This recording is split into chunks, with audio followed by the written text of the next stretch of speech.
샬롬 할렐루야. 창세기 6장 19절에서 22절이요. 혈육 있는 모든 생물을 너는 각기 암수 한 쌍씩 방주로 이끌어 들여 너와 함께 생명을 보존하게 하되 새가 그 종류대로 가축이 그 종류대로 땅에 기는 모든 것이 그 종류대로 각기 둘씩 네게로 나아오리니 그 생명을 보존하게 하라. 너는 먹을 모든 양식을 네게로 가져다가 저축하라. 이것이 너와 그들의 먹을 것이 되리이라. 노아가 그와 같이 하여 하나님이 자기에게 명하신 대로 다 준행하였더라. 아멘. 하나님께서는 노아 시대의 대홍수 심판을 계획하시고 노아에게 방주를 짓게 하셨습니다. 이 시간은 노아가 어떻게 많은 종류의 짐승을 방주로 이끌어 들여 생명을 보존하며 하나님이 명하신 대로 다 준행했는지 살펴봅니다.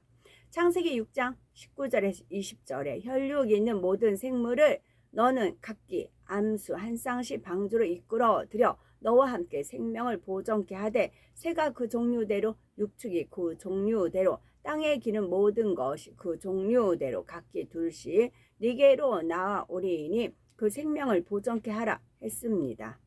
이는 하나님께서 종족 보존의 의미에서 기본적으로 모든 짐승의 암수 한 쌍씩을 방주에 태우게 하신 것입니다. 마태복음 그런데 창세기 7장 2절에서 3절에 창세기 7장 2절에서 3절에 너는 모든 정결한 짐승은 암수 7씩 부정한 것은 암수 2씩을 네개로 취하며 공중의 새에도 암수 7씩을 취하여 그 실을 온 지면에 유전케 하라 했습니다. 여기서는 하나님께서 특정 동물들을 지명하여 종족 보존을 위한 암수 한 쌍 외에 암수 7씩 또는 암수 2씩을 더 태우게 하셨습니다. 이는 종족 보존 이외에 다른 목적이 있었습니다. 그러면 노아와 그의 아들들은 어떻게 수많은 종류의 동물들을 빠짐없이 방주로 이끌어 들일 수가 있었을까요? 노아와 그의 아들들이 직접 돌아다니며 모든 종류의 동물을 일일이 잡아들인 것은 아닙니다. 물론 당시 동물들은 지금보다 온순해서 잡고자 하면 쉽게 잡을 수 있었지요. 그렇다 해도 수많은 종류의 동물들을 일일이 붙잡아서 방주로 이끌어 들이는 일은 참으로 쉽지 않은 일입니다. 과연 어떻게 이끌어 들였을까요? 바로 하나님의 근본의 소리가 발해짐으로 가능했습니다. 창조주 하나님께서 근본의 소리를 발하시자 선택받은 동물들이 그 소리에 순종하여 스스로 방주로 나아왔지요. 여기서 선택받은 동물이란 한 종류 안에서 악성이 덜한 동물들입니다. 예를 들어 사자 중에서도 난폭한 성질을 가진 사자가 있는가 하면 비교적 온순한 성질을 가진 사자도 있지요. 이때 온순한 성질을 가진 사자 한 쌍이 근본의 소리를 듣게 하셨고 방주로 이끌어 들였던 것입니다. 하나님께서는 천하 만물을 말씀으로 창조하셨습니다. 이때 말씀을 발하신 그 소리가 바로 근본의 소리입니다. 하나님께서 빛이 있으라 하고 창조의 근본의 소리를 발하시자 그대로 빛이 창조되었지요. 이처럼 천하 만물은 근본의 소리에 의해 창조되었기에 창조주 하나님의 근본의 소리에 반응합니다. 어느 때 바람 소리라는 게 있죠. 바람 소리도 여러 가지가 있어요. 쌩쌩쌩 하는 거 있고 뭐 잔잔하게 그런 것도 있고 그렇게 돼요. 바람 소리만 들어도 참 신비롭더라고요. 여러 그런 색깔이 입혀져 있더라고요. 생물들은 물론 무생물이라도 하나님의 근본의 소리를 알아듣고 본능적으로 순종하는 것입니다. 근본의 소리에 자동으로 반응하도록 프로그램이 되어 있거든요. 노아의 시대에 방주로 나온 동물들도 하나님의 근본의 소리를 듣고 그 소리에 순종하였던 것입니다. 이때 중요한 사실이 있습니다.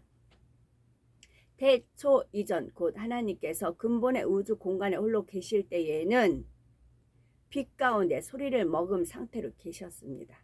소리를 머금은 빛의 모습 그런 표현도 있고 빛 가운데 소리를 빛 가운데 소리를 머금은 상태로 계셨지요. 이때의 빛이 바로 창조의 근본의 빛이며 이때의 소리가 바로 창조의 근본의 소리입니다. 이 빛 안에는 온갖 영의 지식과 지혜와 능력이 담겨 있는데 이런 것들이 소리를 통해 발해지는 것입니다. 귤을 해도 딱 모양은 귤이에요. 근데 그 귤을 분석을 해보면 비타민 C에 뭐에 영양분이 많이 있죠.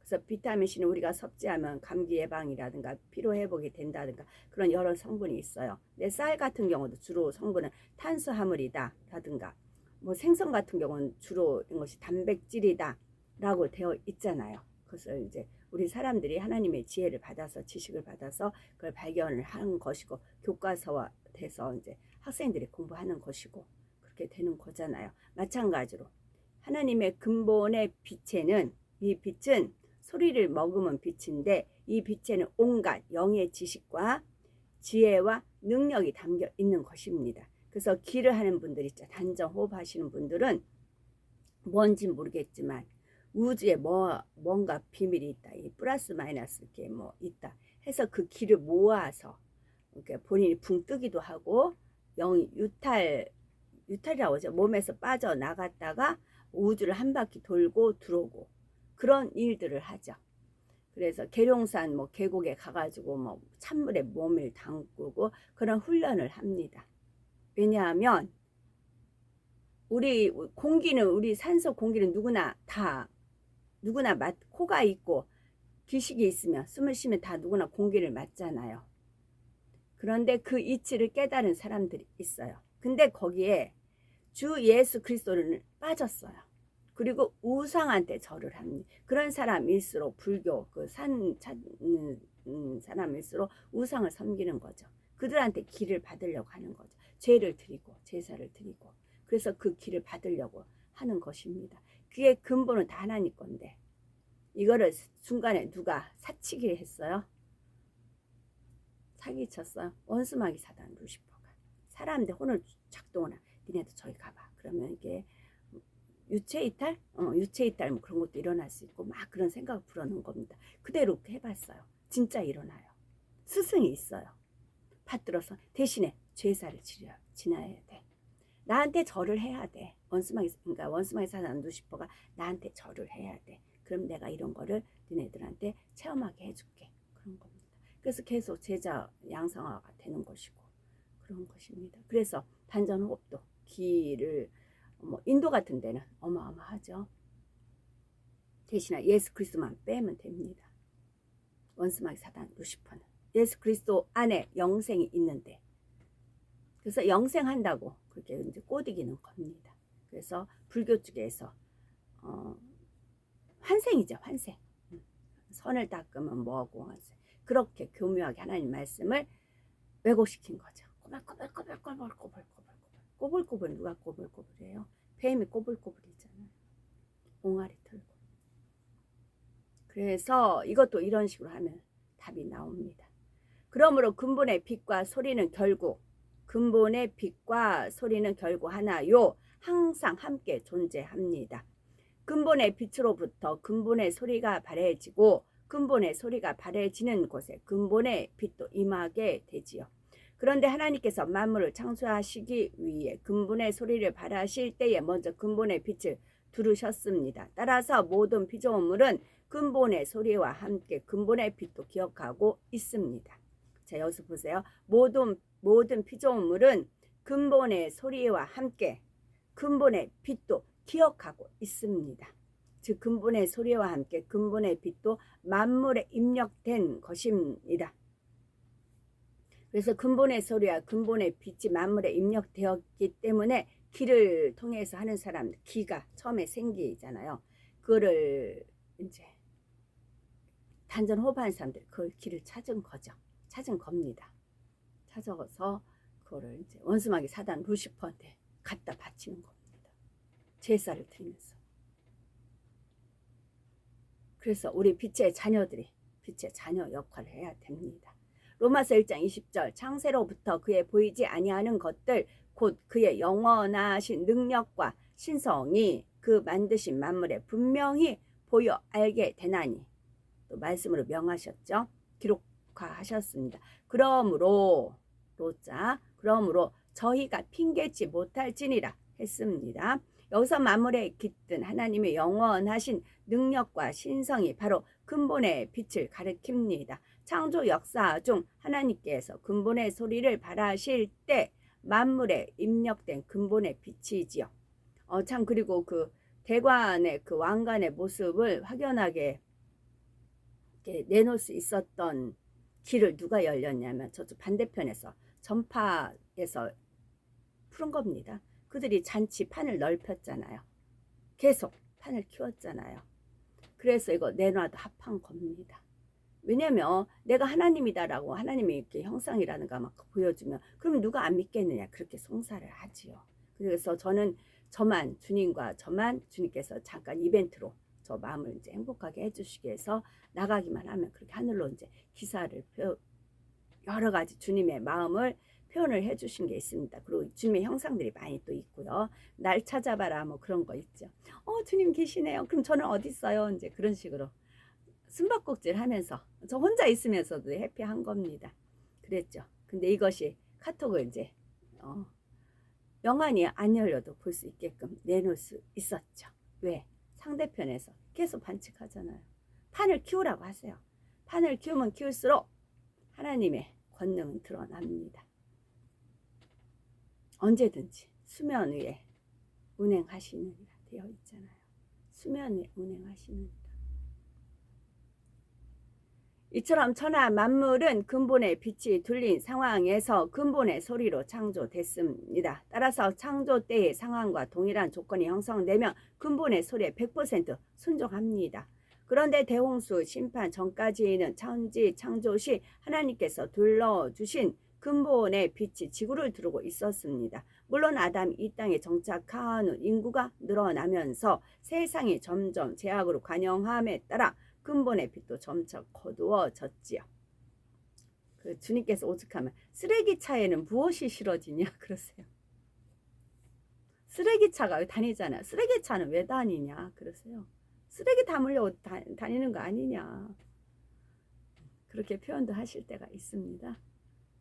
오히려 우리를 도와주는 거다 그러세요.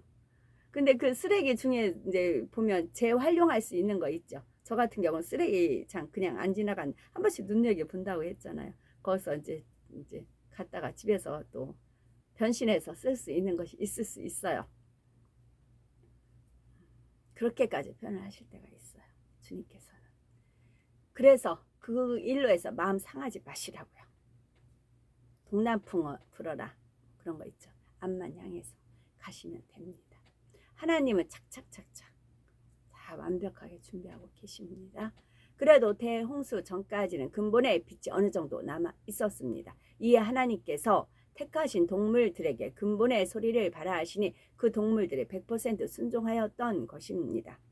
그러니까 대관식이든 천년왕후 색다르고 이색적이고 막 그런 거 아니에요. 우리가 능히 우리 땅에서 다 경험하고 체험한 바입니다. 가면 그 왕관도 뭐 많이 나와요. 영화에 그런 왕관 모습이라든가. 저는 항상 그런 영화를 볼 때마다 저 대관식 할 때 할 거다 뭐 이렇게 주님이 알려주셨죠. 그것을 이제 구름 형상화해서 내보내신 것입니다. 하지만 대홍수가 시작될 때에는 근본의 빛이 거두어졌습니다. 근본의 빛이 땅을 두르고 있다가 사람들의 제약이 더해짐에 따라 그 빛이 옅어졌던 것입니다. 그 결과 이 땅에 많은 변화가 있었죠. 이에 대해 있었습니다. 우리 주 예수님도 근본의 소리를 발하셨습니다. 우리 예수님은 근본 하나님의 본체이시지요. 또한 하나님께서 창조 역사를 베푸실 때에 성자 하나님 곧 예수님도 함께 하셨습니다. 자, 그럼 큰 바위 얼굴이 있어요. 큰 바위 얼굴에 각가지 그런 여러 가지 그 사람의 모양을 얼굴 뜬 그런 바위 있는 게 있잖아요. 구름도 역시 마찬가지입니다. 구름에 쭉 여러 가지 어떤 게 사람 형상도 있고요. 어떤 때는 사자 형상도 있고요. 독수리 형상도 있고요. 천사 형상도 각가지 형상들이 다 펼쳐집니다. 그걸 본인이 마음에 오는 대로 받으세요. 내가 잘못 봤나? 내가 착각인가? 그러지 마시고 본인 마음에 오는 대로 받으시면 됩니다. 왜냐하면 믿음의 선진들도 어떻게든지 본인들을 드러내기를 원하세요. 선 속에서, 사랑 속에서. 그래서 그 형상화해서 많은 모습들이 있어요. 그래서 영안이 열리는 것이 그래서 좋은 것이고, 그럼 어머 정말 사자네, 어머 독수리네, 어머 천사네, 누구네 누구네 누구네 누구네. 그래서 그 보는 행복이 참 좋습니다. 또 이것은 M교에서 시작이 된 거예요. M교에서 해를 보면 해 속에 본인이 있다고 한 거예요. 이 아무개 목사 얼굴이 있다. 그 본인 얼굴에. 그래서 많은 사람들이 한참 해보는데 아주 유행했던 적이 있었어요. 해 속에, 달 속에, 전등 속에 마치 이제 성령 하나님이 거기에 있다. 주님이 있다. 그래서 주님의 모습을 찾는다. 그렇게 해서 한참 또 유행했던 적이 있었습니다. 그쪽에서 일단 한번 거치고 온 거죠. 예, 뭐 시험 때 뭘 하면 일단 테스트를 해보잖아요. 반응을 본다거나 잠자리 때 출연도 역시 마찬가지고 오로라 무지개도 역시 마찬가지입니다. 그쪽에서 일단 다 거쳤어요. 예, 세상에 나왔고 그리고 나서 뭐 전등 속에 뭐 주님의 얼굴 본다거나 해 속에 주님의 얼굴 본다거나 그게 한참 유행이었습니다. 그래서 하나님께서 지금 베풀어 주시는 것입니다. 그래서 하나님은 그냥 우리가 전지전능하신 영광 돌리면 계속 하나님은 놀랍게 역사를 해주십니다. 또한 하나님께서 창조 역사를 베푸실 때에 성자 하나님 곧 예수님도 함께 하셨습니다. 그래서 사복음서 곳곳에 우리 예수님의 말씀에 피조물이 순종하는 장면이 나오지요. 예를 들면 예수님께서 바람과 물결을 꾸짖으시니 무생물인 바람과 물결도 그 소리를 알아듣고 즉시 순종했지요.